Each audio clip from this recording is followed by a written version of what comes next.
NAQ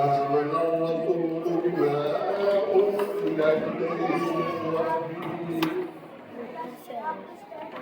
يا ربي آمن الرسول بما أنزل إليه من ربه والمؤمنون كل آمن بالله وملائكته وكتبه ورسله لا نفرق بين أحد من رسله وقالوا سمعنا وأطعنا غفرانك ربنا وإليك المصير لا يكلف الله نفسا إلا وسعها لها ما كسبت وعليها ما اكتسبت ربنا لا تؤاخذنا إن نسينا أو أخطأنا ربنا ولا تحمل علينا إصرا كما حملته من قبلنا ربنا ولا تحملنا ما لا طاقة لنا به واعف عنا واغفر لنا وارحمنا أنت مولانا فانصرنا على القوم الكافرين صدق الله العظيم.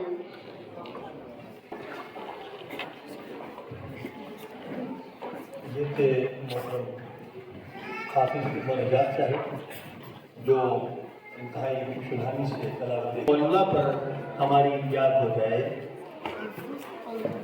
رحمت للعالمین خاتم النبیین پیارے آقا و مولا حضرت محمد مصطفیٰ احمد مصطفیٰ صلی اللہ علیہ وآلہ وسلم کی خدمت میں نذرانہ عقیدت پیش کرنے کے لیے میں دعوت دوں گا جناب خالد محمود قادری صاحب کو کہ اگر وہ تشریف لا چکے ہیں تو اسٹیج پر آئیں اور آج کی اس محفل کو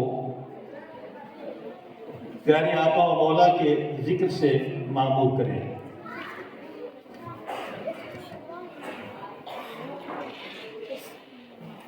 چونکہ قادری صاحب تشریف نہیں لائے تو میں خود ہی اپنی ایک نعت آپ کے گوشگزار کرتا ہوں. نعت ایک نوکے قلم سے پھر رواں ہونے کو ہے. نعت ایک نوکے قلم سے پھر رواں ہونے کو ہے. میری قسمت کا صحیفہ گلستہ ہونے کو ہے. نعت ایک نوکے قلم سے پھر رواں ہونے کو ہے. میری قسمت کا صحیفہ گلستہ ہونے کو ہے. سارے بندھن توڑ کر سیراب کر دے گا مجھے. سارے بندھن توڑ کر سیراب کر دے گا مجھے. سلسلہ چاہت کا اب اشک رواں ہونے کو ہے. سلسلہ چاہت کا اشک رواں ہونے کو ہے. اور عشق میں ان کے سلگنے کا مزہ کچھ اور ہے. عشق میں ان کے سلگنے کا مزہ کچھ اور ہے. عشق کا نایاب گوہر اب عیاں ہونے کو ہے۔ یہ دین کے معلم ممبروں میں آپ کے بازی یہ نکتہ پیش کرتے ہیں مقابلے میں ہے، اس لیے اور اس کو قطعی طور پر اسلامی معاشرے میں رائج نہیں ہونی چاہیے۔ پھر یہی عوام ہر محفل ہر طور پر جمہوریت اور جمہوری پروسیس کو کوسنا شروع کر دیتے ہیں۔